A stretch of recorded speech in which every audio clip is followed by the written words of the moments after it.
Hello students, let's learn about limit of a function. What is limit of a function? So definition is, in last lecture we have seen definition of a cluster point. Now what is limit of a function? Let A is a subset of R and let C be a cluster point of A.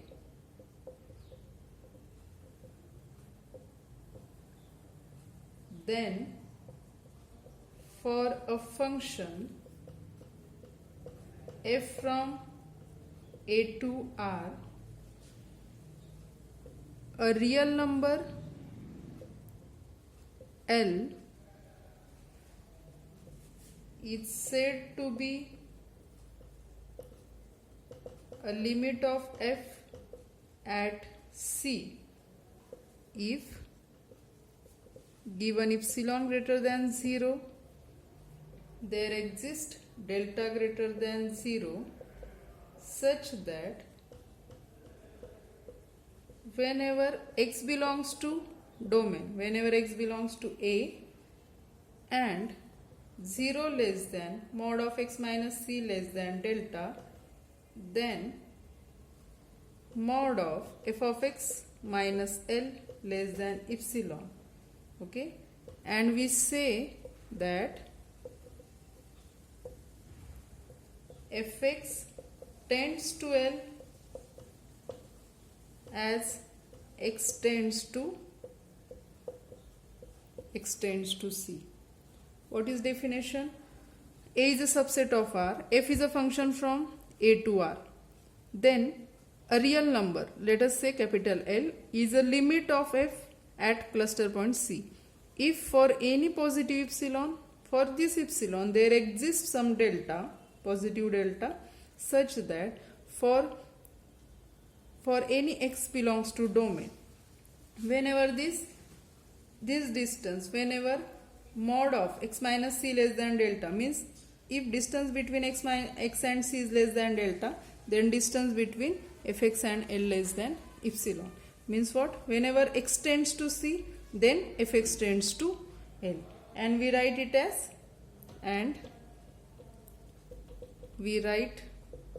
it as limit of fx as x tends to c is equal to L. Whenever x tends to c, then what happen? Fx tends to L. This is definition of limit of a function. Now here we can take one note. Now there are some statements which are equivalent.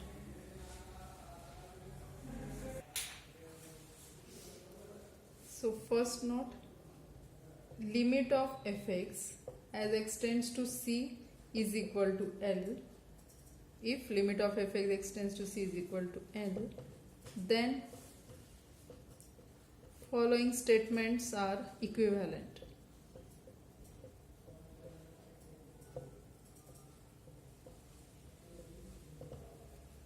First statement is given definition, that given any epsilon greater than 0, there exists delta greater than 0, such that if x belongs to A, then 0 less than mod of x minus c less than delta, then mod of fx minus L less than epsilon. Okay, this is given statement. It is same as if x belongs to A, then now this statement can be written as what? Minus delta less than x minus c less than delta, and this can be written as c minus delta less than x less than c plus delta. Okay, so we will write here if x belongs to A and what? C minus delta less than x less than c plus delta, then this statement can be written as minus epsilon less than fx minus L less than epsilon, and after adding L throughout, L minus epsilon less than fx less than L plus epsilon. Okay, Therefore, if x is between c minus delta to c plus delta, then L minus epsilon less than fx less than L plus epsilon. Okay, so A and B are equivalent.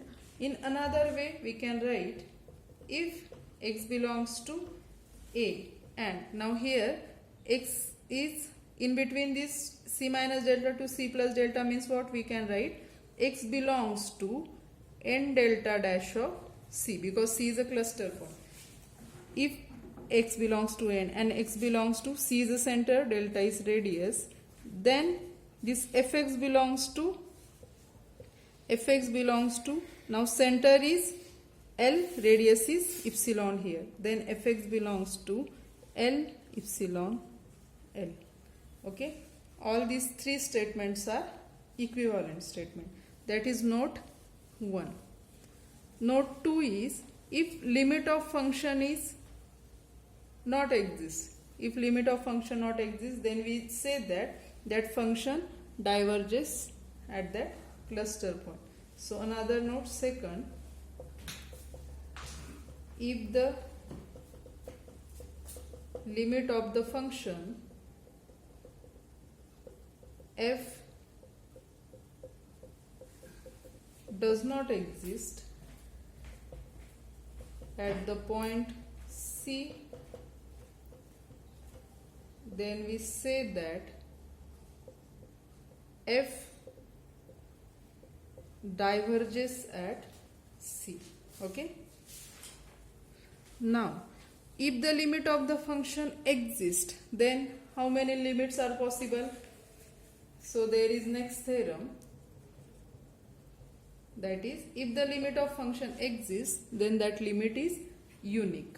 Okay, so statement is if f from A to R and C is a cluster point of A,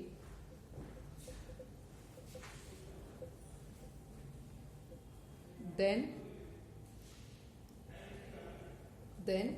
f can have only one limit at C if it exists. Okay, if the limit of function at cluster point C exists, then that must be unique, that is always unique. So let us prove it. So in proof, we will assume on the contrary, that we will assume that there are two limits for the function for the cluster point C, and we will contradiction there. So in proof, suppose on the contrary that f has two limits, say L1 and L2. Okay, here L1 is not equal to L2, two distinct limits. Then now we are taking epsilon. What we take epsilon? Any positive real number. So let us take epsilon as 1/2 mod of L1 minus L2. We can take this because L1 is not equal to L2. Therefore, their subtraction after taking modulus, it will be positive number divided by 2. Let us take epsilon as 1/2 mod of L1 minus L2.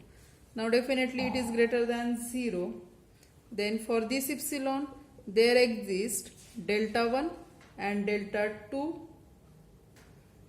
greater than 0, such that, so by definition we are writing this, such that if for limit L1, if 0 less than mod of x minus c less than delta 1, then mod of fx minus L1 less than epsilon. Our epsilon is 1/2 mod of L1 minus L2. Okay, this is our epsilon. And for another limit L2, if 0 less than mod of x minus c less than delta 2, then for another limit mod of fx minus L2 less than 1/2 mod of L1 minus L2. Okay, now let us combine these two statements. For that, we will take delta is minimum of delta 1 and delta 2. Okay, so now if delta is equal to minimum of delta 1, delta 2, and then what happen, let us combine this, and 0 less than mod of x minus c less than delta.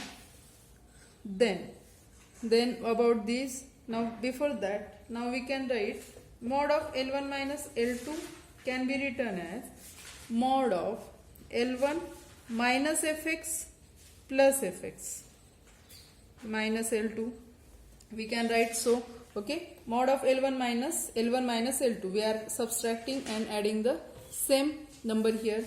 So this can be written as, now this is less equal mod of fx minus L1 plus mod of fx minus L2. Okay, now from this let us give it equation 1 and it is equation 2.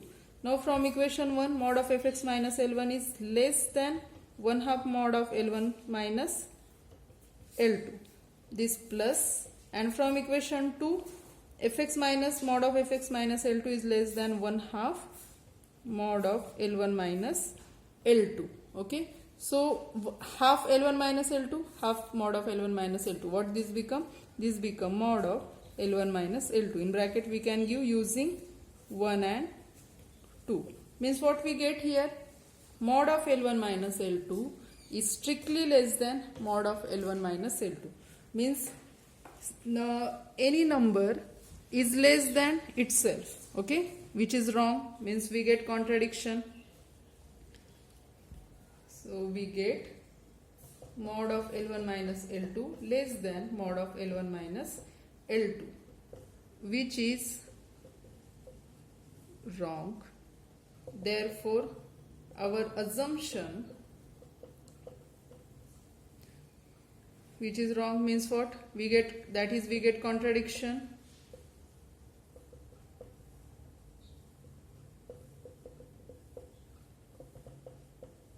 Therefore, our assumption that L1 not equal to L2 is wrong.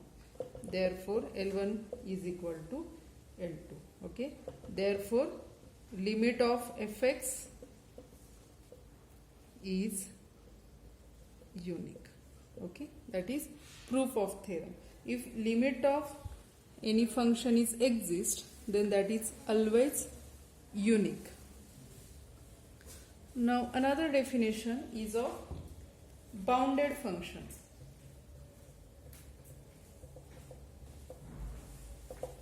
Let us consider A is a subset of R.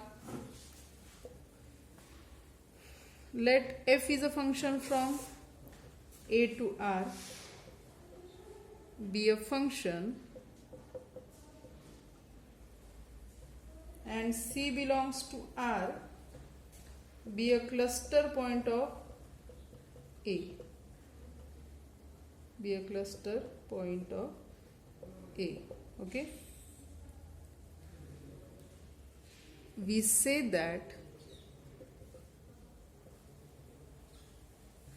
f is bounded on a neighborhood of C.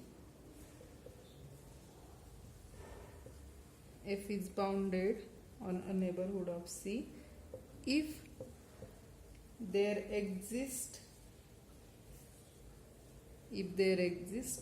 n delta C, if there exists n delta C of C and constant m greater than 0 such that we have mod of fx less equal capital M for all x belongs to A intersection n delta C. That is minus m less equal fx less equal m for all x belongs to A intersection n delta C. Okay. What is bounded function on a neighborhood of C? It is a given function. A is subset of R. F is a function from A to R. Okay. C is a cluster point of A. Then we say that f is bounded on this neighborhood of C. if there exists such neighborhood n delta c of c and such constant positive real number exists such that mod of fx less equal m for all x belongs to domain of function and this neighborhood and intersection of these two sets such that for all of these x this function is bounded. Mod of fx less equal m means what? We can write this as minus m less equal fx less equal m, means this function has lower bound minus m, upper bound m. Okay, this is definition of bounded function. Now another function related to limit of function and bounded function is, another theorem is theorem if the limit of a function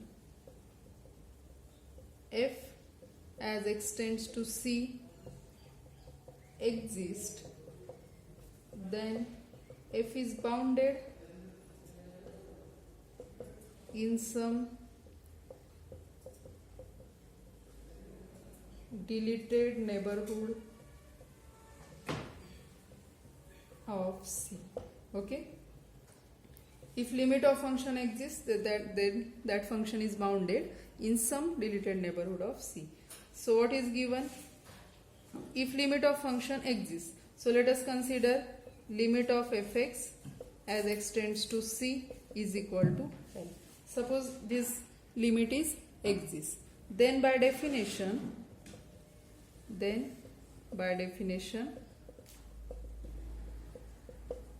for any epsilon greater than 0 there exists delta greater than 0 such that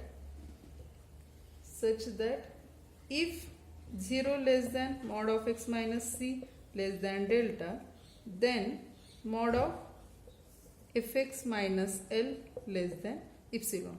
Okay, this is by definition of limit of a function. Now let us consider this for any epsilon greater than 0. So let us take epsilon as 1. So in particular, if epsilon is equal to 1, then how we can write?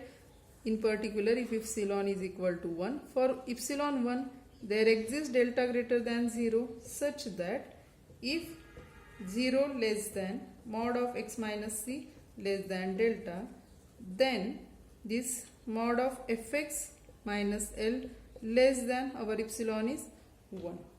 Okay, we can write it as, now therefore if 0 less than mod of x minus c less than delta, then now mod of fx can be written as mod of fx minus L plus L. Okay, we can write down, we can add and subtract L, which is less equal mod of fx minus L plus mod L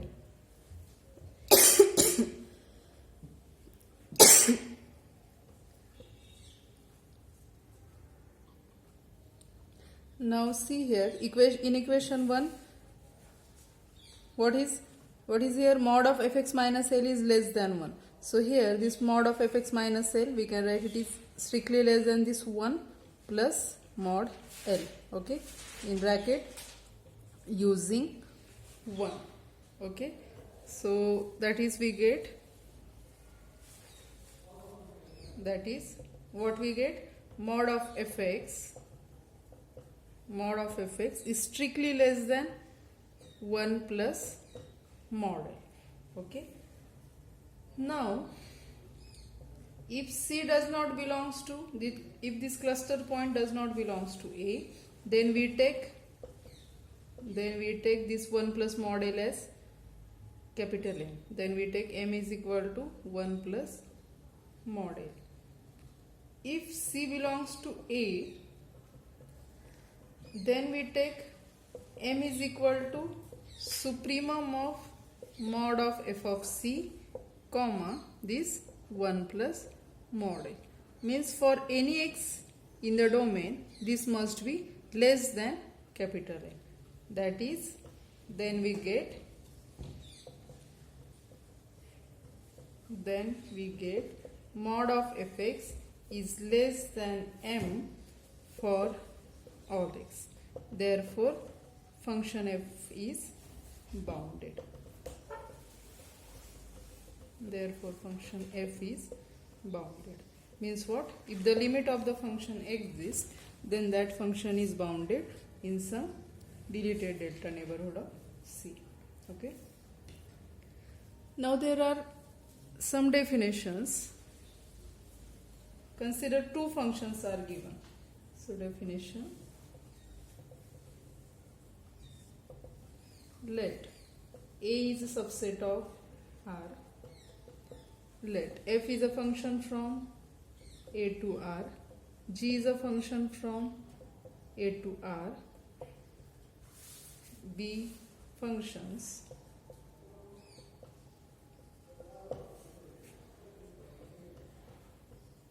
then we define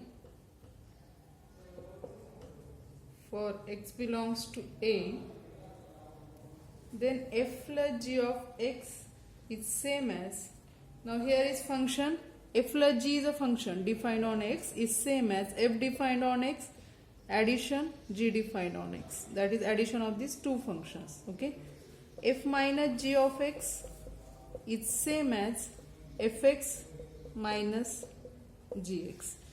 This function f minus g is same as subtraction of these two functions.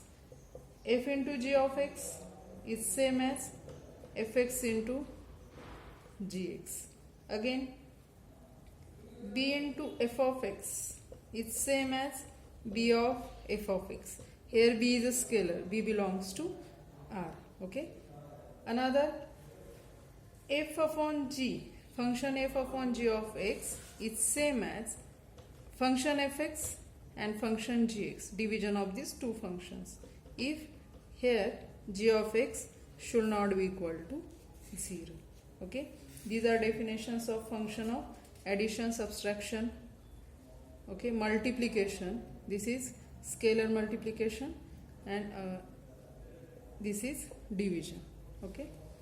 Now let's stop here. In next lecture we will see sequential criteria of limits. Thank you.